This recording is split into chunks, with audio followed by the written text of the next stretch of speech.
Guys, welcome back to this channel. I've been wanting to make this video. Back in 2020, I made a video that basically said like how to top 20 or something things of why you should join the military now or what to think about. And obviously we know, I think I posted that video right before everything broke loose, before the world turned upside down. And every time I look back at it, I'm like, oh, it's all good advice, but man, did things change. And so now with things have kind of, the ship I feel is righted. Or can I say that? Righted? Sure, we righted the ship a little bit. We're on our way. It was heartbreaking to me to see guys get out. I've got good friends that either resigned commissions or basically just got kicked out because of the vaccine. It broke my heart, man. Because with somebody who obviously spent 12 years in the Marine Corps, a lot of that in special operations, you know, I was at 3rd Recon, 2nd Force, the 2nd Raider Battalion. So I have a deep appreciation for the military and special operations because it gave me the life that I had today. Like I built this life that I have today and my businesses based on the experience and what I gained in the military. And I come from nothing. And the military gave me a foundation to lay on to where I could build a whole different life for myself and for my family. And I've continued to do so. So I do have a lot of appreciation for that. But the reality is the military today is not the same military that we saw over the last few years. It was very sad. And I want to share a clip, and Brandon, you have to get this clip there was a clip of the new commercial and it's in contrast and it just has this army. And I got to hand it to the army, man. And it's this guy deadlifting or working out. And he just goes, stronger people are harder to kill.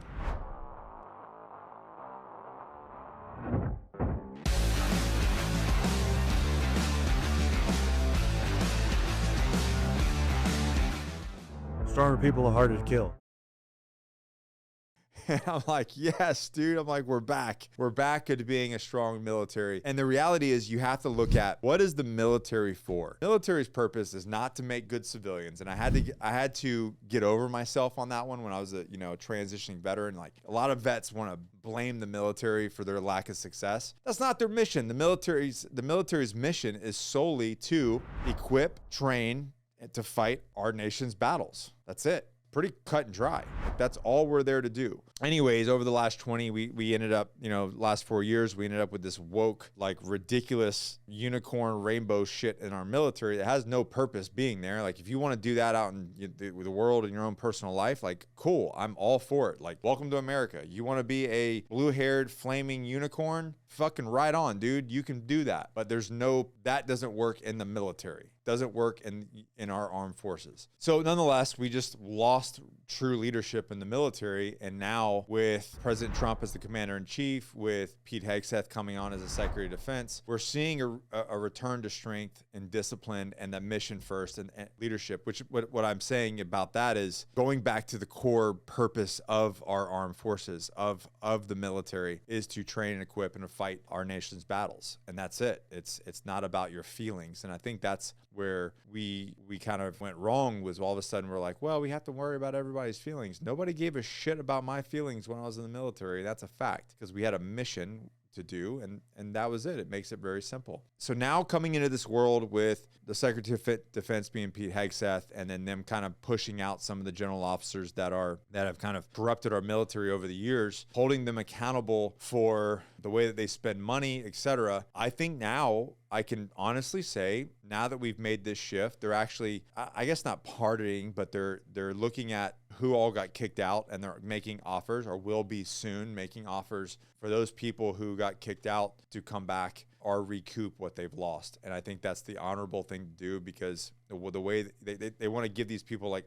other than OTH, other than honorable discharges, etc. Like the reality was they were being dishonorable, and good men and women took the heat for it. Let's go back to this. Like, why is the military different now? One, there seems to be this readiness of no more woke nonsense. So like we're getting back to war fighting, which is again the purpose of our military. That's it. So under the previous administration, we saw a military focus more on like social experiments and, what kind of parents you had and where you came from, and this diversity, equity, and DEI nonsense. And now it's back to just being strong and being capable and having combat readiness. So that's gone now, and we're seeing a shift back to combat effectiveness. How are we fighting in the current landscape? What is the current threat, and how do we train to be effective in that threat? So we're seeing a shift back to discipline and mission focus. And it seems like the priority now is back on making warriors, not freaking social activists. And that's what blows my mind. So military funding and training are stronger than ever. And again, it's about the intention, right? It's about being intentional about where we're spending our money and where it's going for the right fight, right? So that means, better equipment, better training, better resources for, our armed forces members, not money going to, again, DEI, woke commercials or whatever. I think that commercial was filmed on like an iPhone or something, which it probably didn't cost much. Deadlift and say stronger people are harder to kill, because that's true. Also, new leadership prioritizing combat readiness, not bureaucratic red tape. And we're seeing the people that did put this bureaucratic red tape in place all getting exited, which I think is a beautiful thing, what they should have been. So that means you guys are going to be trained the right way with the right priority and not being held back by stupid politics. It's about the mission. So on mission, what is a clear mission? American first military strategy. It seems like we're done with the nation building and pointless conflicts, which I'm super excited about, because even though in my generation keep in mind, I served under different presidencies. I came in during Clinton, then it was Bush, then it was Obama, and then I exited the Obama time. And my time in the military under Obama was rough. And it definitely gave me a reason to say goodbye based off my experiences in special operations under that commander-in-chief and some of the actions or inactions that he decided to take. So again, having a clear mission, the fact that we're having stronger borders, stronger national defense, and a focus on military dominance, which is what America should have. It's, we are a superpower for that reason.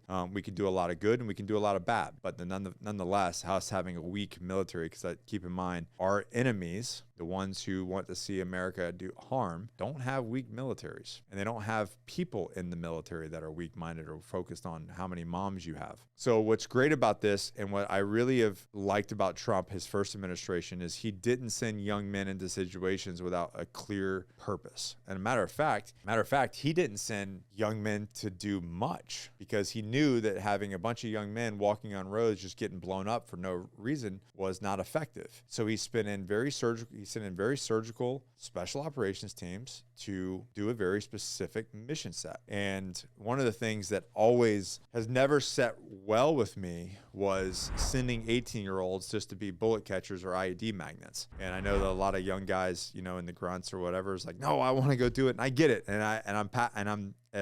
I appreciate their passion, but for no purpose and no intent. When we can be a very strategic military force, as a leader in the military at the time, really just rubbed me the wrong way. There's a good and bad ways to do things, and we were doing things the bad way. And a lot of young men don't get to come home because of that. And it's something still to this day that really bothers me. So anyways, here's some top 5 reasons to join the military now. The military truly builds men into leaders, right? You take this young man who maybe doesn't have a lot of discipline, and you strip away all the BS. You become extremely disciplined. You have to. You are taught responsibility, and you are going to gain mental toughness. That's something that you can gain on your own, but it's a very different situation when you learn it in the military. And for me, when I talk about the military, a lot of times when I'm speaking, I'm thinking about the Marine Corps, because obviously that's my experience. So you get to learn how to operate under pressure, right? You learn skills that make you unstoppable in life. Everything that I have built upon, and I still lean back to the things that I've learned in the Marine Corps that have made me successful now. My mindset, my preparation, my planning, my being intentional, all comes from Marine Corps and special operations. This is how the military took me from like a undisciplined, and I was disciplined at times, but really like this skinny little kid, to a very mission-focused individual that has a ton of resiliency. And it can do that for a lot of people. And I think that a lot of young men, can change their life in the military. The brotherhood and the sense of purpose is number 2. Man, there's a quote that says, and I was talking to the team today, there's a quote that says, blood is thicker than water. But the reality is, the true quote where that comes from is the blood of the covenant is thicker than the water of the womb. And what that means is the people that you go to battle with, that you build a covenant with, are actually closer to you than the people that you actually share genetic blood with or share a womb with. And anybody who's been there knows what I'm talking about, that you can sometimes be closer to your fellow military members than your own family. And there's a lot of people that I have and I serve with that I feel closer to than I do my own family. And there's good reason for that. The reality is, no matter what you do in the civilian world, there's really no comparison to the bonds that you build in the military and the people that you work with. You'll never feel directionless. Like every day is a mission, man. Every day is a training session. Every day is that's one of the transition problems that people have, is because you spend this long time of just being intentional and having purpose. Every single day you're driving towards something. Now, not every day is a rose garden. That used to be on a poster. But the reality is you have something to do every single day, and it's with intention, even if you're doing dumb shit sometimes. But the truth is, you always have a mission. There's always something to train for. There's always something to work towards. There's always something to build towards. You don't always have that in the regular world. You have to find that for yourself, and you have to build it for yourself. And on that brotherhood piece, the men I served with today is like, one of them is still to this day, 13 years later, is a business partner in mine in the Agoge. Like, him and I run the Agoge together. We run retreats. We do things. We change men's lives together. And this is 13 years later. I've known this guy for, we're going to be hitting 20 years here soon. And these guys are still my best friends and brothers today. So the connections you make there are going to last a lifetime. Number 3, the financial stability and benefits. This is what I was talking about, where you can go from just a poor, broke person that is financially illiterate to creating a financial system and getting stability to completely change your life. Obviously, one is paid education. Early on, it took me a long time, but a guy told me at an NCO when I first got there, said, use the financial benefits to get your associate's degree or a degree. And I couldn't get my full degree because obviously what I did in the military, the tempo was too high. I probably could have, but I did get my associate's degree. So that means when I was able to get out, my post 9/11 GI Bill gave me the ability to get my master's degree and get paid. I think I got paid $60,000 or something to go to school for 3 years. So my undergrad and all the way up through my master's. And now I can actually, I'll have to pay for it, but there's actually some benefits where I can even get my PhD, which I'm working on in this fall. Couldn't have done that. We didn't have the money. Couldn't have done it through loans. I wouldn't have done it through loans. I think loans, student loans are a scam unless you do it the right way. But nonetheless, this gives you job security. It gives you housing allowance. It gives you health benefits if you have a family. And I used the military to change my life financially and set myself up for success. The skills that I get, not only the benefits of the military, but the skills that they paid me to learn, benefited me long term. If you use them appropriately, like a lot of people are just going to, they're going to have the same bad habits, but if you use the system to your benefit, you can exponentially change your life financially by joining the military. Number 4, oh man, what about the ultimate test of mental fortitude and physical strength? You are going to get, depending on the branch. If you join the chair force, I don't know about that, but no, in all seriousness, the Air Force has some great programs and some amazing guys in there too. I'm just making jokes, but you will get pushed to your limits and you'll find out what you're really made of, and you'll be able to do some uncomfortable stuff. Will push you outside of your comfort zone. And I think that's where a lot of times we're lacking in today, is this mental resilience of what hard really is. And now we're getting back to a military that understands that challenges is what make a man. Hardships is what make a man. That building that resilience, building that stress inoculation is very important in life. And the reality is, like I said, you're going to get pushed to your limits and find out what you're really made of. And that's for a purpose, right? Even down to Marine Corps recruit training, where they were just going to break you off. They're going to break you off and they're going to build warriors. And they did that with me. Special operations, taking selections, taking the recon indoc, the screening, making, failing at certain things, damn near drowning in a pool. This all sounds kind of, hard and crazy, but doing that, and then now going into this world of being a dad and a father and a business owner and leading a team, things aren't that bad. No one's trying to drown me. I'm not walking in the woods for 12 hours with frozen pants trying to meet a deadline, or on a ruck run that's another deadline, pass or fail. life's okay. When things get hard in life, I have a different perception than most people. And that's something that the military gave me. Number 5, and just serving something bigger than yourself. Reality is just making, serving a purpose that's larger than you. And at the end of the day, being a warrior means standing for something greater than yourself. And that's what this really is. In a world full of distractions and weak leadership, the military forges men who take responsibility. And as a man, you must take responsibility. And that's what happens in there. And you'll be held accountable. We don't do everything right, but I'll tell you what, when you do get it right and you do make a difference and you do save some lives, it sticks with you. All right. It's something that really holds you, keeps you going. And it's something that you find later in life. And the reason why that I do what I do, because I'm like, man, I do serve a higher calling. I do serve a higher purpose. And the same way that I serve there, I want to serve humanity here. So nonetheless, serving something better than yourself is important.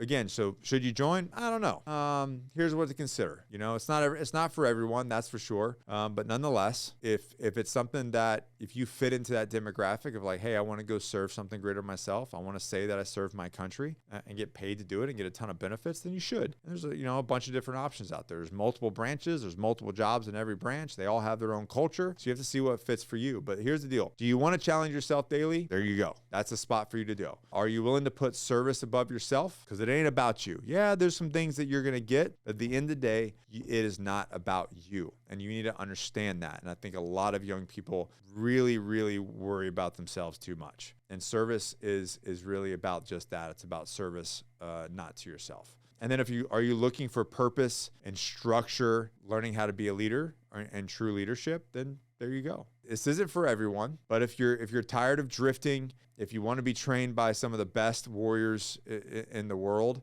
well, then there you go, man. If you want to be part of something that actually matters, then step up. Then step up and go see a recruiter and kind of go from there. But anyways, again, guys, this channel was built on the back of, my military vlogs, my military information. So I want to, as things are developing in the world, I wanted to share some military-esque information. So if you like it, you still like it, if you're still here for this, do me a favor, drop a like. Let me know that you actually still like this content, and we'll do our best to continue to provide this and tell you my personal thoughts and try to help you guys out. Now, obviously, as you know, if you are trying to join the military, you can go to theagoge.com and go to the store. I've got a ton of training manuals and prep manuals for special operations and recruit training and all kinds of different things. So you can check those out there. But hit that like button, drop me a comment. What did I miss? What would you add? Share this with a guy who might be looking to join the military and see if I can help him. Other than that, guys, never quit, never surrender, always forward. We'll see you in the next one.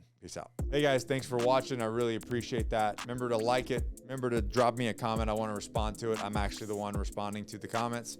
And if you like this video, you're going to absolutely love this one right here.